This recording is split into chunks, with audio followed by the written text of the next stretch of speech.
Students, आज हम शिक्षा निदेशालय की तरफ से दी जाने वाली कार्य पत्रक नंबर 2 करेंगे, जो कि क्लास 8th की है और विषय है हिंदी। बेटा, ये वर्कशीट 17 सितंबर 2020 की है।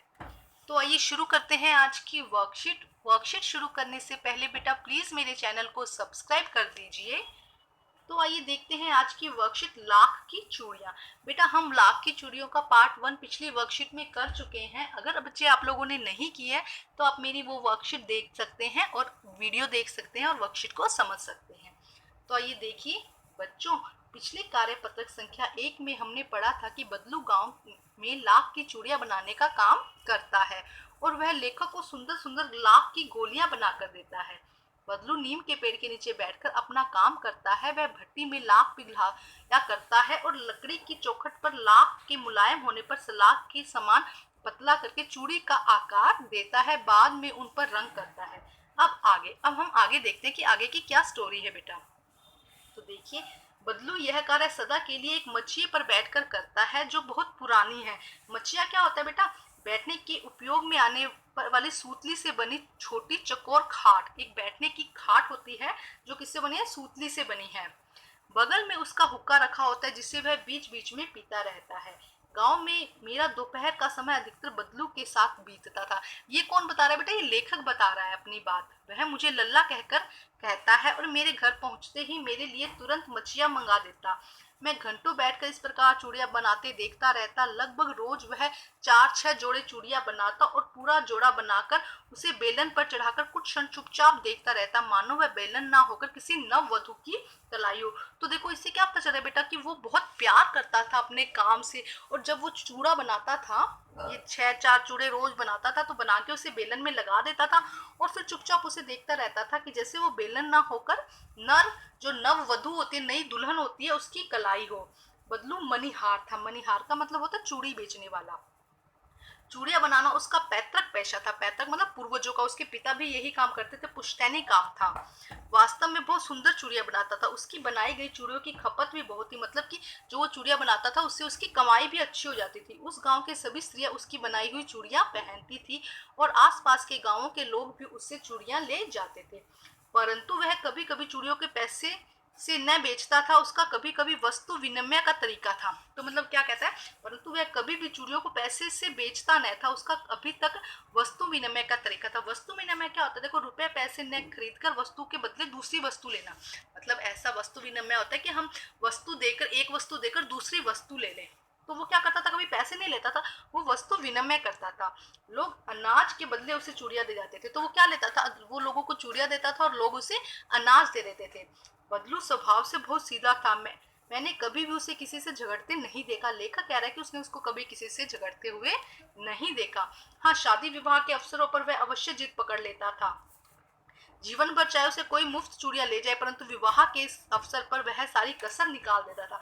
तो क्या कह रहा है कि वैसे तो वो किसी को फ्री में भी चूड़ियां दे देता था, लेकिन जब शादी या विवाह का अवसर आता था तो उस समय वह पूरी कसर निकाल देता था। कसर निकाल देता था कि मतलब कि पूरी जो भी उसकी कमी थी उसको पूर्ति कर देता था। आखिर सुहाग के जोड़े का महत्व ही हो रहता है। मुझे याद है कि मेरे मामा के यहाँ किसी लड़की के विवाह पर जरा सी बात बिगड़ गया। लड़की के विवाह पर जरा सी किसी बात पर बिगड़ गया था और उसको मनाने में लोहे लग गए थे। लोहे लग गए थे मतलब कि बहुत लोग परेशान हुए थे उसको मनाने के लिए। उसके विवाह में इसी जोड़े का मूल्य इतना बढ़ जाता था कि उसके लिए उसकी घरवाली को सारे वस्त्र मिलते, ढेर अनाज मिलता, उसके लिए पगड़ी मिलती है और रुपए जो मिलते हैं उससे अलग। जब वो विवाह में देखो, अगर चूड़ियां बेची जाएगी तो उसकी क्या होती है? बहुत वैल्यू होती है। तो इसे इतना सारा सामान मिलता, अनाज, कपड़े, उसकी घरवाली के लिए वस्त्र और रुपए भी मिलते वो अलग से। यदि संसार में बदलू को किसी बात से चिढ़ थी तो वह थी कि कांच की चूड़ियों से। यदि किसी भी स्त्री के हाथों में उसे कांच की चूड़ियां दिख जाती तो वह अंदर ही अंदर कुड़ जाता और कभी कभी तो 2-4 बातें भी सुना देता। अब देखो, वो क्या करता था? बड़ी मेहनत से लाख की चूड़ियां बनाता था।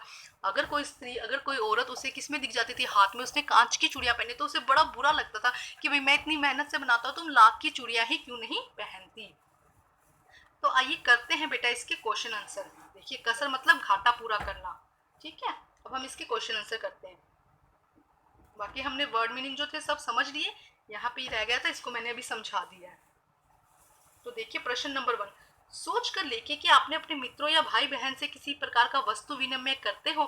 क्या आपने अपने भाई बहन से कभी कोई चीज लेकर उन्हें कोई दूसरी चीज दी हो? क्या ऐसा किया है? तो अगर किया है तो आप यहाँ पे वो लिख दीजिएगा। तो मैं लिखवाती हूँ बेटा आंसर। देखिए आप ऐसा भी लिख सकते हैं। तो देखिए बेटा क्या होगा इसका आंसर। हाँ, कभी कभी मैंने अपने भाई के साथ वस्तु विनिमय करता हूँ। तो क्या हुआ, कभी कभी क्या करता हूँ मैं अपने भाई के साथ में वस्तु विनिमय करता हूँ। जैसे कि मैंने उसे अपना कोई खिलौना देकर उससे खाने की चीज या चॉकलेट ले लेता हूँ। तो क्या कहा, देखो वस्तु विनिमय यही तो हुआ ना कि अपनी कोई चीज देकर दूसरी कोई चीज ले ली, पैसे ना लेकर हमने क्या किया, दूसरी चॉकलेट वगैरह कुछ चीज ले ली। तो जैसे कि मैं उसे अपना कोई खिलौना देकर उससे कोई खाने की चीज या चॉकलेट ले लेता हूँ। तो ये क्या है बेटा, ये है वस्तु विनिमय। इसे क्या कहेंगे हम, वस्तु विनिमय। आइए अब हम नेक्स्ट क्वेश्चन करते हैं बेटा। देखिए क्या है क्वेश्चन। बदलू गांव की स्त्रियों के हाथ में कांच की चूड़ियां पहनने देकर गुस्सा क्यों होता था? क्यों गुस्सा होता था बेटा? देखो मैंने आपको समझाया था कि वो इतनी मेहनत से क्या करता था, लाख की चूड़ियां बनाता था, और अगर उससे कोई कांच की चूड़ियां पहने दिख जाता था तो उसको बहुत गुस्सा आता था। तो आइए करते हैं इसका आंसर बेटा। देखिए आंसर बेटा, बदलू को गांव की स्त्रियों के हाथ में कांच की चूड़ियां देखकर बहुत गुस्सा आता था, क्योंकि वह लाख की चूड़ियां बहुत मेहनत से बनाता था और उसे यह अच्छा नहीं लगता था कि कोई लाख की चूड़ियां ना पहनकर कांच की चूड़ियां पहने।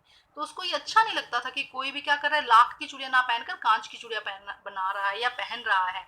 तो बदलू गांव की स्त्रियों के हाथ में कांच की चूड़ियां देखकर बहुत गुस्सा आता था, क्योंकि वह लाख की चूड़ियां बहुत मेहनत से बनाता था और उसे यह अच्छा नहीं लगता था कि कोई लाख की चूड़ियां ना पहनकर कांच की चूड़ियां पहने। तो ये करते हैं नेक्स्ट क्वेश्चन बेटा। देखिए क्या है क्वेश्चन बेटा। कहानी में आई किन पंक्तियों से पता चलता है कि बदलू अपने काम से बहुत प्यार करता था? तो प्रश्न नंबर 3 में कहानी में कौन सी पंक्ति है, तो आइए हम इन्हें ढूंढने की कोशिश करते हैं बेटा। देखो कौन सी पंक्ति है जिससे ये लगता है कि वो उससे बहुत प्यार, अपने काम से बहुत प्यार करता है। तो देखो, लगभग रोज वह 4-6 जोड़े बनाता था। पूरा जोड़ा बनने के बाद उसे बेलन पर चढ़ाकर कुछ क्षण चुपचाप देखता रहता था कि मानो वह बेलन ना होकर किसी नववधु की कलाई हो। तो इनसे क्या लगता है, देखो वो कितना शांत होकर चुपचाप उसे देखता रहता था, निहारता रहता था।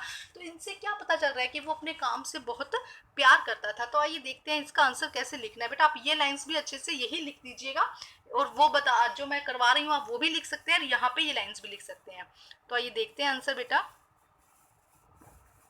देखिए आंसर बेटा, बदलू अपने काम से बहुत प्यार करता था। जैसे कि वह हर रोज 4-5 लाख की चूड़ियों के जोड़े बना लेता था और उन्हें बेलन पर चढ़ाकर चुपचाप देखता रहता था, जैसे किसी नववधु की कलाई को देख रहा हो। इससे पता चलता है कि वह अपने काम से बहुत प्यार करता था। तो ये आंसर है बेटा, थर्ड क्वेश्चन का आंसर ये है। अब एक बार फिर समझा देती हूँ। बदलू अपने काम से बहुत प्यार करता था, जैसे कि वह हर रोज 4-5 लाख के चूड़ियों के जोड़े बना लेता था। इन्हें बेलन पर चढ़ाकर वह चुपचाप उन्हें क्या करता रहता था, देखता रहता था, जैसे किसी नववधु की कलाई को देख रहा हो। इससे पता चलता है कि वह अपने काम से बहुत प्यार करता था। आइए नेक्स्ट क्वेश्चन करते हैं बेटा। देखिए नेक्स्ट क्वेश्चन क्या है बेटा। कहानी में मुहावरों का प्रयोग हुआ है, जैसे कि लोहे लगना यानी बहुत मेहनत करना। गद्यांश में आए अन्य मुहावरों को खोजकर उनका अर्थ लिखिए। तो हम कोशिश करते हैं कुछ और इसके अंदर जो मुहावरे आए हैं उनको लिखने की, उनको ढूंढने की। आप कोशिश कीजिएगा कि और भी मुहावरे इसमें से आप ढूंढ सके। ये करते हैं बेटा ये आंसर हम। तो देखिए बेटा आंसर, सबसे पहले कमर, कसर निकालना एक आया था ना हमारे सामने भी। कसर निकालना मतलब कमी पूरा करना। कसर निकालने का क्या मतलब होता है, कमी पूरा करना। अंदर ही अंदर कुड़ जाना, हमने देखा था जब वो सोने की सॉरी लाख की चूड़ियां नहीं पहनते तो वो जो बदलू था अंदर ही अंदर कुड़ जाता था, मतलब गुस्सा होना। दो चार सुना देना, और वो क्या करता था, उनको दो चार सुना देता था। कड़वी बातें बोलना, कड़वी बात बोलना, ये क्या हो जाएंगे, ये मुहावरे हैं जिनका अर्थ यहाँ पर दिया गया है। ठीक है स्टूडेंट, आप और मुहावरे ढूंढने की कोशिश कीजिएगा और उनको आंसर करने की कोशिश कीजिएगा। आइए नेक्स्ट देखते हैं बेटा क्वेश्चन। तो देखिए क्या है नेक्स्ट क्वेश्चन बेटा। आप छुट्टियों में जिनके घर जाते हैं उनके घर की दिनचर्या आपके घर से अलग कैसे होती है, लिखिए। तो बेटा आप छुट्टियों में किसके घर जाते हैं, अपने नानी के घर, दादी के घर, जिसके भी घर जाते हैं वहां पे और यहाँ पे आपकी दिनचर्या में क्या फर्क है वो आप अपने आप लिखिएगा। 2-4 लाइनें लिख लीजिएगा कि उनके घर में तो क्या करते हैं, आप अपनी मर्जी से उठते हैं, जबकि आप अपने घर में होते हैं तो आपको स्कूल जाना होता है, आपका टाइम टेबल होता है, आपको क्या करना पड़ता है, वो उसी टाइम पे उठना पड़ता है, इसके अलावा वहाँ पे आपको पढ़ाई नहीं करनी पड़ती। यहाँ पे आप जब अपने घर पे होते हो तो आपको पढ़ना पड़ता है, ट्यूशन जाना होता है या घर के काम करने होते हैं, तो वो जो भी दिनचर्या अलग होगी वो यहाँ पे आपको लिखनी है। आप खुद अपने शब्दों में लिखिए, जिससे कि आपकी क्या हो, राइटिंग स्किल भी अच्छी होगी। ये आप किसी से मत लिखवाइएगा, खुद सोचिएगा और खुद लिखिएगा। तो बेटा आज की वर्कशीट आपकी कंप्लीट होती है। वर्कशीट कंप्लीट करके अपने टीचर से चेक कराइए और प्लीज मेरे चैनल को लाइक कीजिए, सब्सक्राइब कीजिए और शेयर कीजिए।